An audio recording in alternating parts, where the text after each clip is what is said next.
How to really piss off your neighborhood HOA. Step 1, build a giant shop in your backyard. And step 2, break it in.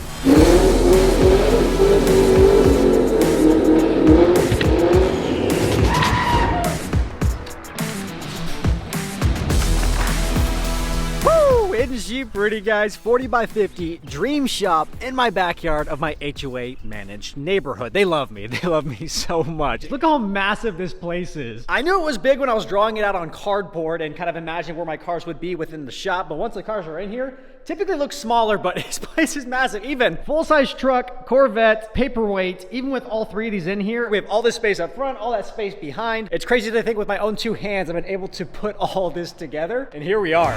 Ladies and gentlemen, it's the Lonestar wine shop, the shining star of the HOA. Nothing makes them happier than a big ass DIY project.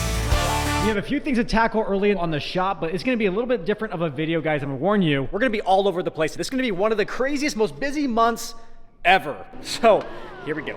And for those of you that might be asking, why is there a basketball hoop in your window? Well, it's where it goes when the thunderstorms roll through. And I feel like that's every 2 days now. It's the only place I can put it for it not to get thrown on the ground.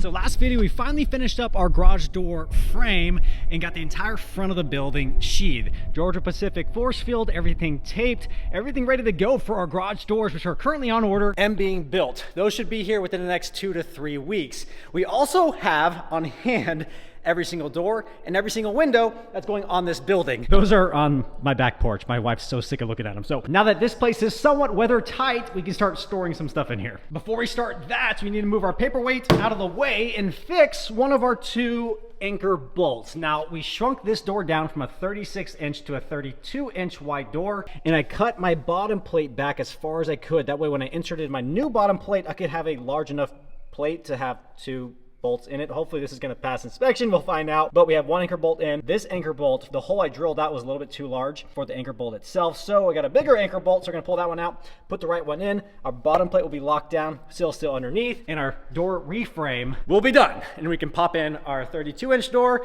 We also scored big time on clearance on a 36-inch door going there. And on the back porch, all of our windows, 3x5 and our 3x6 windows, they're going the front and the east side of the shop. We also have the back windows, 4 foot by 2 foot custom built. Those are all going in there.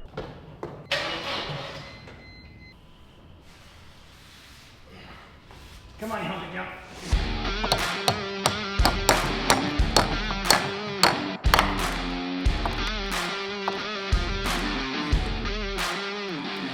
We are now solid. Heck yeah. I am gonna have to add another one at some point to this plate, but the regulation requires no less than 4 inches from each end, placed every 6 feet, but the first one has to be within 12 inches of the end. Well, I think this is about 4 inches, this is about 4 inches, so we're gonna have 1 and 2 like right in the center. There is a little bit of movement. We're gonna have to add another one, but I think I'm going to invest in one of those tools that blasts a nail into the ground. So more to come there. All right, first thing off the list, check.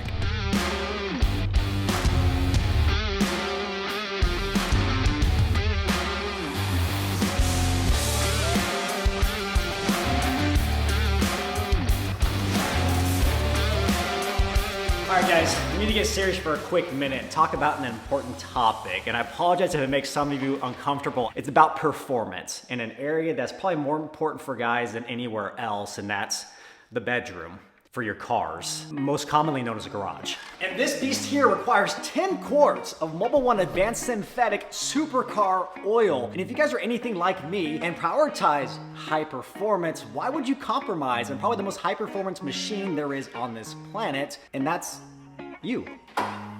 LT4. And that's where I want to thank AG1, the sponsor of today's video, for helping me prioritize high performance now for years. They've been a longtime sponsor of the channel, and I absolutely love this simple, easy daily habit that provides me 75 vitamins, minerals, and whole food source ingredients to help me perform at my best. Like this car needs to perform at LS Fest in 7 days. I have to beat my wife. If I don't, I am retiring. You can start the day off by investing in yourself with an impactful 60-second routine with the nutrients you need to optimize performance. And I'm always confident confident I'm getting a great product because every single batch of AG1 is NSF certified for sport. I'm an old has-been athlete, so that's important to me. With 2 crazy and active kiddos either in kindergarten Or daycare, I love the fact that AG1 supports focus and energy as well as immune support. So go to drinkag1.com/Lonestar Hawaiian or scan that QR code right there and get a 1-year supply of vitamin D3, K2, as well as 5 AG1 travel packs with your first subscription order. Thank you again to AG1 for sponsoring today's video and being a continued part of this channel. We got 10 quarts of high performance oil to get out of that thing and back into it, and then see how roasty we can get those rear tires.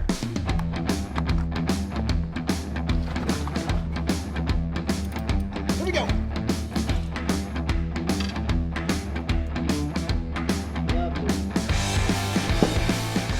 AC Delco filter with these LT4s on the Camaro. I feel like every time I bought a PF64, it changes.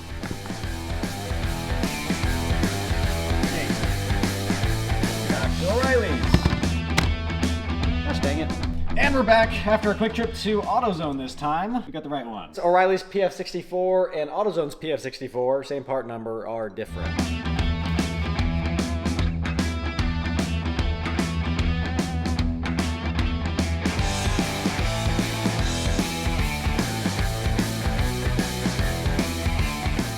Start it, let it run, and then let it simmer down for 10 minutes or so. Double check that we're good to go.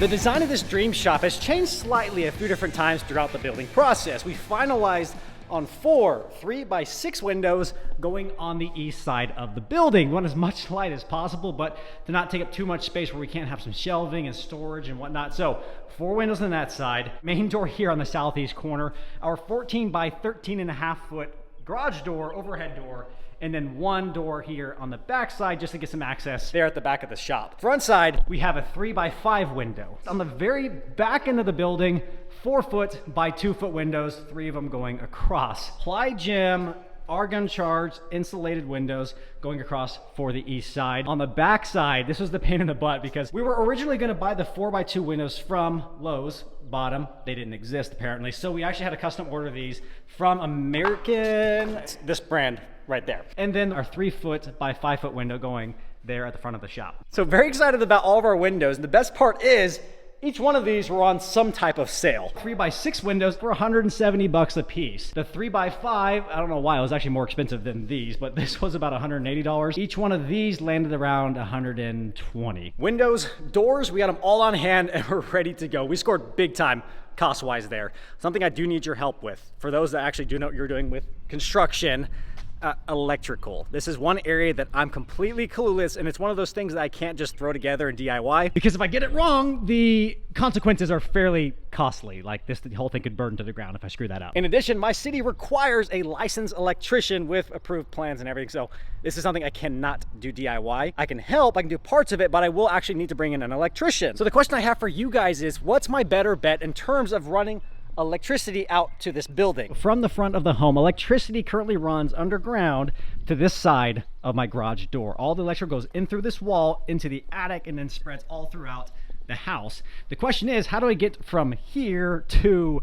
there, which is about 80 feet from this point? I think I have 2 options. I think option number 1 could be we go through the attic with conduit, come down and run electrical down this wall through the ground all the way to the east side of our building. I think that Is technically the shortest route, but I'll have to deal with looking at a big old electrical conduit wire, in addition to my box being fairly visible from the yard. option 2. Could be, I think we come back out of the house, burrow under the driveway, and run direct shot to the west side of the building. That way I don't have to look at the electrical box, and it's actually kind of a straight shot from here to there. Distance-wise, I don't think it's much further, but we do have to worry about burrowing under this driveway, which I'm sure it's fairly costly. Definitely operating on a tight budget, but we're building our dream shop.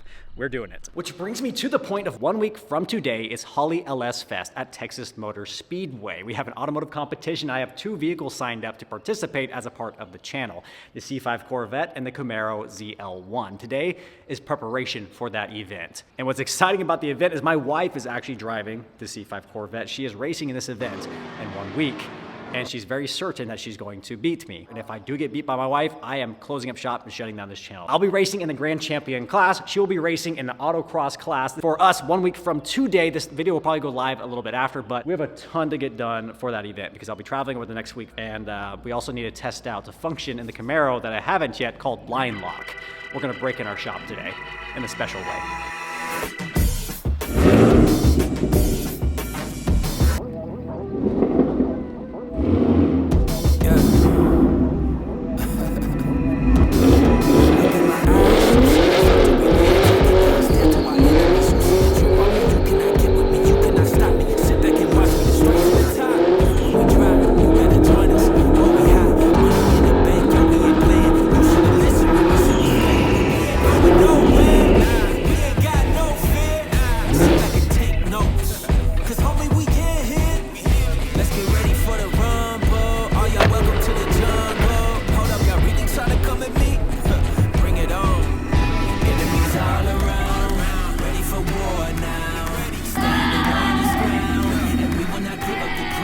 Is it just me, or did it get a little bit cloudy in here? Yeah, I don't know what happened. My foot slipped off the clutch.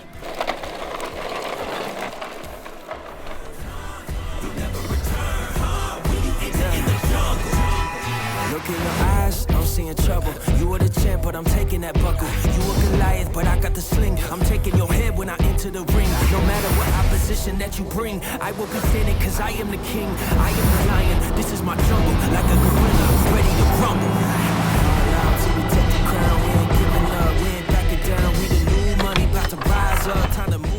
All right, guys, we're bringing you back to real time real quick. So last night we launched our last shop update video with the garage door frame. We're in the middle of another video while launching that video, but I want to say thank you for all the comments in that video. One of the things I like about building this garage and building this series is the amount of learnings I get from it. I don't know what I'm doing, and I'm being honest about that. I do as much research I can beforehand, but at a certain point, you just got to go out and execute to my best knowledge. And I do make mistakes. You guys call those out, so thank you. So from our garage door header, potentially not strong enough to hold the brick load that'll go on top of it, I may need to add a steel beam to support. But the big common theme in the comments is the door we resized. I could have just added a couple jack studs and called it good. I thought about that, trust me. My issue I was going back and forth on was the bottom plate. If I were to shrink that down 4 inches, I'd have nothing to mount the jack studs to unless I cut a little piece of bottom plate and like screwed it into the concrete and then put it on top of that. That was why we ripped everything out and just rebuilt the frame like it is. This is one of those things that's difficult because by the time you guys see the videos and provide that insight, the work's already done. I've completed it, edited the video, launched the video. So if you guys haven't followed on Instagram, I do post progress updates very regularly on Instagram. Lonestar Hawaiian on Instagram. Shoot me DM with advice. I truly appreciate those. So we may be adding a steel beam here in the near future, but check this out. We got our 11s on the ground. That's my dream car. That's actually the whole reason this channel started, was to try to somehow find a way to afford that car. And we have 11s on the ground, which is going to be part of something I have in the works called Sets of 11. You guys have been asking for merch for years, and I'm trying to get to a point where I can finally offer that for you guys, and maybe under another name or platform. And that's a good start to it. Now, general maintenance is not the only thing we are doing for the C5 today. We have some exciting upgrades that I've been sitting on for a while, and I want to get them in the car before LS Fest. One of the things about a C5 Corvette is the stock seats are absolutely horrible at holding you in place, especially with some aggressive driving. So Corbo seats going in the C5 Corvette today. We got some special brackets. Stock seats are coming out. Old's getting changed. We're gonna do a slight tweak on our BC Racing coilovers at all 4 ends, making sure we're tuned and ready to go for LS Fest.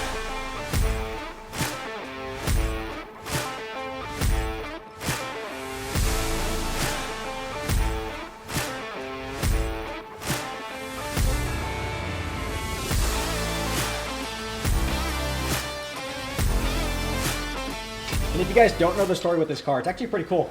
This car was my father-in-law's. He bought it in like 07 or 08. Had it for about 14 or 15 years, and some lady in a Mercedes SUV like took him out. So the back end of the car got crashed so hard that the insurance company totaled out the car, took it from him, put it at Copart, and when they were about to pay him out for it, I said, no, go get the car back. I'm gonna buy it from you, and I'm gonna put it back together. Bought the rear end off of another Corvette, shipped it out to California, flew out there, I pieced it back together and drove this thing back to Texas, and it's really been kind of a daily driver ever since. I love this car, it's so much fun. Even compared to the ZL1, righty-tighty, lefty-loosey.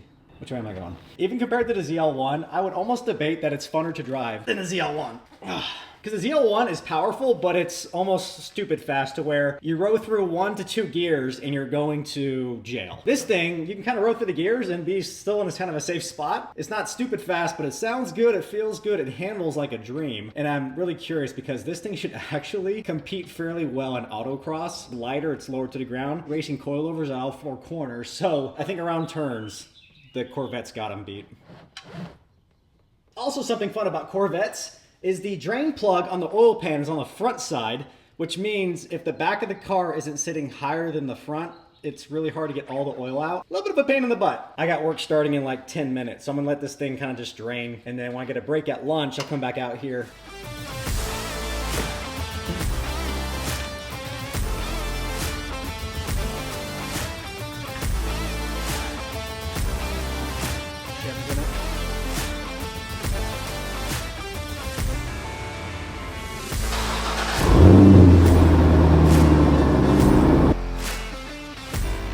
That's good. It's time to tear these seats out and get these brand new Corvo seats in there. I'm so stoked.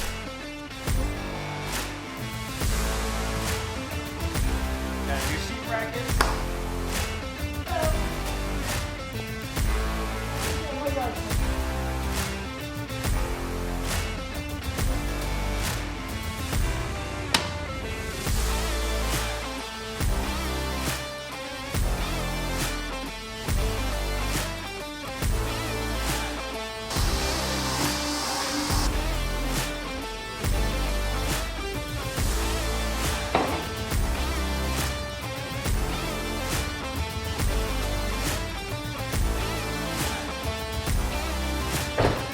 That looks sick. I love that. That's awesome.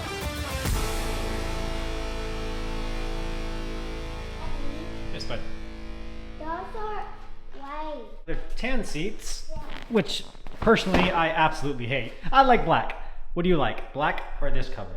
Black. So we're gonna take this out for a spin. The first ever drive with the new seats in the C5 Corvette. The whole reason we switched out for the suede Corvo bucket seat is it matches the booster. Looks so cool with the seats. What What are you doing? All right, woman. Skedaddle. Shoot. All right, enjoy the car.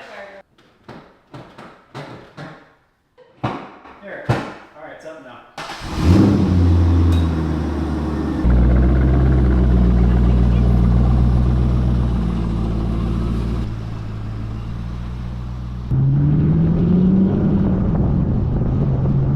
The most rewarding thing that you can get after working on a car and installing aftermarket modifications is that first initial drive.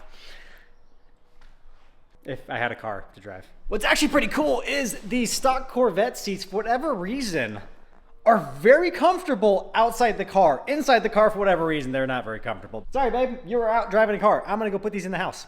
New furniture. What's this, Daddy? That's a brake caliper. That's how you stop. But it's from a C6 Z06, which means it's more powerful. Yeah. Yeah, it's better for the older car. All right. It looks so good. I love black seats and this color contrast. This looks so dang good. And I was thinking I'd eventually get black carpet for this thing, pull everything out, go find some black carpet. But that kind of two-tone doesn't look bad. So maybe get some different seat belts. But again, that's not a horrible color combo. But at the end of the day, this isn't a beater, but it's a salvaged Corvette. It's worth almost nothing. And that's gonna do it for the Corvette. So we gotta get the ZL1 back in here. Now that we know the line lock works, we got to pull the tires that I just decimated off of there. We are set for LS Fest Texas 2024 with this pretty lady driving the C5 Corvette. I adjusted the seat a little bit for you. All right, guys, wish us luck at LS Fest. We'll catch you in a few days for our next video. We are going to get back to the shop fairly soon, but until that day, guys, as always, y'all take care. Ahui ho. Aloha. It's the shining star of the H.O.A. It's Lonestar Hawaiian shop. Nothing makes them happier than a big ass DIY project. Thought I was kidding about the furniture, huh? Nope.